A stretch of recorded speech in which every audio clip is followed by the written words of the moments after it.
सैलाब और कुरान मजीद का मौजज़ा, दुनिया हैरान। बिस्मिल्लाहिर्रहमानिर्रहीम। अस्सलामु अलैकुम। प्यारे दोस्तों, कुदरत जब अपना जलवा दिखाती है तो इंसान की सारी ताकतें और तमाम मंसूबे लम्हों में खाक हो जाते हैं। कभी बारिशें खेतों के लिए रहमत बनती हैं और कभी यही बारिशें सैलाब की सूरत में खौफनाक आफत लेकर आती हैं। हालिया दिनों में आने वाले सैलाब ने बस्तियां उजाड़ दी, खेत खलियान डबो दिए, हजारों घर पानी में बह गए। लोग अपनी आंखों के सामने अपनी मेहनत की कमाई को डूबते देखते रह गए और कुछ न कर सके। लेकिन दोस्तों, इन्हीं लम्हों में एक मंजर दुनिया के सामने आया जिसने लाखों दिलों को हिला कर रख दिया। पानी की बेरहम रेले ने हर चीज अपने साथ बहा दी, मगर बीचों बीच एक ऐसा मंजर उभरा जिसे देखकर हर जुबान पर बेइख्तियार सुबहान अल्लाह का कलमा जारी हो गया। दुनिया भर के लोग, चाहे वो मुसलमान हों या गैर मुस्लिम, ये देखकर हैरत में पड़ गए कि आखिर इतनी बड़ी तबाही के बीच ये कैसे मुमकिन हुआ। क्या ये महज एक इत्तफाक है या फिर अल्लाह अपने कलाम की सच्चाई दुनिया के सामने ला रहा है। और दोस्तों, आज की इस वीडियो में हम आपको वही हैरत अंगेज मनाजर दिखाएंगे, वो मनाजर जिन्हें देखकर दुनिया भर के लोग दम बखुद रह गए और हर कोई यही कहने पर मजबूर हो गया कि ये अल्लाह की किताब का जिंदा मौजज़ा है। दोस्तों, आपको याद होगा कुछ अरसा पहले अमेरिका के शहर लॉस एंजलिस में भी एक ऐसा ही नाकाबिले यकीन मंजर देखने को मिला था, जब खौफनाक आग ने पूरी बस्ती को जलाकर राख कर दिया था।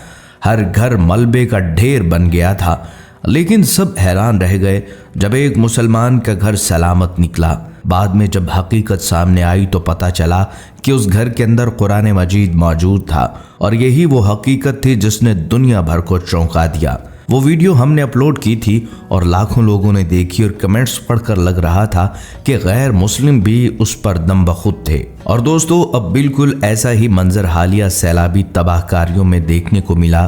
पानी ने हर शय को बहा दिया, हर तरफ बर्बादी के मनाजर थे। लेकिन इन्हीं लम्हों में एक मंजर दुनिया के सामने आया जो आम नहीं था। यही वजह थी कि ये वीडियो बड़ी तेज़ी से वायरल हो रही है और हर देखने वाला सोचने पर मजबूर है कि ये वाकई अल्लाह की किताब का जिंदा मौजज़ा है। नाजरीन, आप वीडियो में देख सकते हैं कि इंडिया के बड़े बड़े डैमों के दरवाजे यकायक टूट पड़े हैं। पानी पहाड़ी रेलों की तरह बेकाबू होकर निकला और लम्हों में रास्ते तोड़ गया। खेत उजाड़ दिए और बस्तियां डबो डाली। शोरो होगा बरपा है, लोग अपनी जान बचाने के लिए भाग रहे हैं। औरतें बच्चों को सीने से लगाए रो रही हैं। जगह जगह सायरन बज रहे हैं और इंतज़ामिया मुसलसल ऐलानात कर रही है कि बस्तियां खाली करें। लेकिन पानी की रफ्तार इतनी तेज़ है कि कोई सहारा नहीं बन पा रहा। ये तूफ़ानी पानी सरहद पार करता हुआ पाकिस्तान में दाखिल हुआ। गांवों के गांव मलबे का ढेर बन गए। खड़ी फसलें लम्हों में बह गईं, माल मवेशी डूब गए, घरों की बुनियादें हिल गईं और लोगों की जिंदगी भर की जमा पूंजी लम्हों में पानी की नज़र हो गई। ना सिर्फ घरों का सुकून छिन गया, बल्कि सैकड़ों खानदान खुले आसमान तले बेयारो मददगार हो गए। सोशल मीडिया पर इस सैलाब की बेशुमार वीडियोस और मनाजर शेयर हुए जिन्हें देखकर हर दिल दहल उठा। और फिर इन्हीं मनाजर के बीच एक ऐसा वाक़या पेश आया जिसने सबको हैरान कर दिया। इसी सैलाबी पानी में एक शॉपर तैरता हुआ पाकिस्तान की ज़मीन पर आ लगा। लोगों ने जब इसे उठाया और खोला तो हैरत अंगेज इंकशाफ हुआ कि ये कुरान करीम था। ना सफ़ा फटा, ना तहरीर मद्दम हुई, ना वर्क दागदार हुआ। अल्लाह अकबर। वही कलाम, वही अल्फाज, वही जलाल, बिल्कुल वैसे ही जैसे अभी छप कर आए हों। ये मंजर देखने वालों पर बिजली की तरह गिरा। आंखें अश्क बार हो गईं और जुबानों पर बेसाख्ता सुभान अल्लाह का विर्द जारी हो गया। इसी लम्हे दिलों ने गवाही दी कि अल्लाह का फरमान सच है। जैसा कि सूरतुल हिजर आयत नंबर 9 में अल्लाह ताला इरशाद फरमाते हैं, बेशक हमने इस कुरान को नाजिल किया और हम ही इसके मुहाफिज हैं। नाजरीन, ये वाक़या महज एक हादसा नहीं बल्कि अल्लाह ताला की कुदरत की जीती जागती दलील है। हजारों घरों का सामान पानी बहा कर ले गया। बड़े बड़े दरख्त उखड़ गए, मजबूत इमारतें जमी बोस हो गईं, लेकिन कुरान करीम के एक सफ़े को भी गजंद न पहुंची। गोया कुदरत पुकार पुकार कर इंसानियत को याद दिला रही थी کہ یہ عام کتاب نہیں، یہ اللہ کا کلام ہے، یہ قیامت تک کے لیے ہدایت اور روشنی کا مینار ہے۔ دنیا کی کوئی طاقت اسے مٹا نہیں سکتی، نہ پانی سے ڈبو سکتا ہے اور نہ ہی آگ جلا سکتی ہے۔ بلکہ ناظرین، سوشل میڈیا پر ایک اور ویڈیو بھی وائرل ہوئی جس نے دنیا کو حیران کر دیا۔ اس ویڈیو میں ایک کشمیری عالم دین ہاتھوں میں قرآن اٹھائے سیلاب کے دھارتے ہوئے ریلے کے سامنے کھڑے ہیں۔ منظر کچھ یوں ہے کہ پانی شور مچاتا ہوا بستی کی طرف بڑھ رہا تھا اور لوگ خوف و ہراس میں اپنی جانیں بچانے کی فکر میں تھے۔ ایسے میں یہ عالم دین سیلاب کی راہ میں کھڑے ہو گئے، دونوں ہاتھوں میں قرآن بلند کیا اور تلاوت و دعا میں مشغول ہو گئے۔ عینی شاہدین بتاتے ہیں کہ جیسے ہی قرآن مجید کی تلاوت کی آواز فضاؤں میں گونجی، سیلاب کی رفتار میں تبدیلی آنے لگی۔ پانی رفتہ رفتہ اپنی سمت بدل کر بستی سے ہٹ گیا اور لوگ دم بخود یہ منظر دیکھتے رہ گئے کہ قرآن کے سامنے پانی نے اپنا راستہ چھوڑ دیا۔ ہزاروں انسانوں کی جانیں بچ گئیں اور دیکھنے والے اس لمحے کو ایک زندہ معجزہ قرار دینے لگے۔ اور یہ پہلا موقع نہیں کہ پانی نے اللہ کے کلام کے آگے سر جھکایا ہو۔ تاریخ کے اوراق گواہ ہیں کہ حضرت عمر رضی اللہ تعالیٰ عنہ کے زمانے میں بھی دریائے نیل ہر سال ایک انسان کو نگل لیا کرتا تھا اور پھر بہنا شروع کرتا تھا۔ جب یہ مسئلہ خلیفہ وقت کے سامنے رکھا گیا تو آپ رضی اللہ تعالیٰ عنہ نے ایک کاغذ پر بسم اللہ الرحمن الرحیم لکھ کر اسے دریا میں ڈالنے کا حکم دیا۔ سب نے اپنی آنکھوں سے دیکھا کہ وہ دریا جو برسوں سے انسانی جان لیتا آیا تھا، قرآن مجید کے کلام کے سامنے جھک گیا۔ نہ صرف اس کی تباہ کن عادت ختم ہو گئی بلکہ اس کا بہاؤ ہمیشہ کے لیے معمول پر آ گیا۔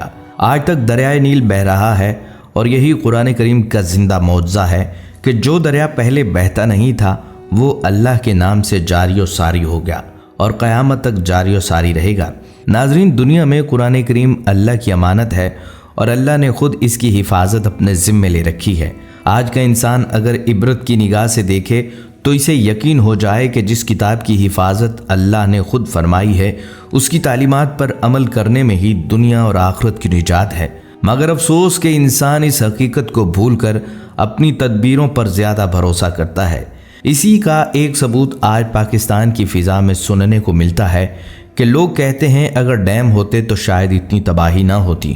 بے شک ڈیم اپنی جگہ ایک ضرورت اور فائدہ رکھتے ہیں، مگر حقیقت یہ ہے اگر صرف ڈیم ہی آفات کو روکنے کی طاقت رکھتے تو پھر بھارت کیوں ڈوبا؟ وہاں تو 5745 بڑے ڈیم موجود ہیں، مگر حالیہ بارشوں اور قدرتی طوفانوں نے وہاں بھی بستیاں اجاڑ ڈالی، زمینیں ڈبو دیں اور ہزاروں زندگیاں متاثر کر ڈالیں۔ یہ اس بات کا ثبوت ہے کہ جب اللہ کا فیصلہ آتا ہے تو نہ کوئی بند باندھ روک سکتا ہے، نہ کوئی دیوار، نہ کوئی ٹیکنالوجی۔ قرآن مجید میں خود ارشاد ہے کہ جب زمین پر گناہ بڑھ جاتے ہیں تو اللہ کا عذاب نازل ہوتا ہے اور پھر مہلت بھی نہیں ملتی۔ انسان اپنی تدابیر تو کر سکتا ہے مگر اللہ کی تقدیر کے آگے سب کچھ بے بس۔ لہٰذا اصل نجات کسی بڑے ڈیم یا طاقتور بند میں نہیں بلکہ صرف اور صرف قرآن کریم کی تعلیمات پر عمل کرنے میں ہے۔ جب ہم اجتماعی طور پر قرآن کو اپنی زندگیوں میں نافذ کریں گے تب ہی اللہ کی رحمتیں نازل ہوں گی اور زمین و آسمان کے فیصلے ہمارے حق میں بدل جائیں گے۔ دوستو، آج کے مناظر ہمیں سبق دے رہے ہیں کہ دنیا کی ہر چیز عارضی ہے۔ گھر، دولت، ٹیکنالوجی سب ایک دن فنا ہو سکتی ہیں، مگر ہدایت ایک دائمی سرمایہ ہے۔ حیرت انگیز معجزات دل کو جھنجھوڑ دیتے ہیں، مگر اصل امتحان یہ ہے کہ ہم ان نشانوں سے سبق لے کر اپنی زندگیوں میں تبدیلی لائیں۔ اپنے اندر عاجزی، ایک دوسرے کے لیے ہمدردی اور قرآن کی تعلیمات پر عمل، آفات میں ہاتھ بڑھانا، ٹوٹے ہوئے گھروں کی مدد کرنا اور اپنے معاشرے کو سنبھالنا ہماری ذمہ داری ہے۔ یہی حقیقی ایمان کا عملی اظہار ہے۔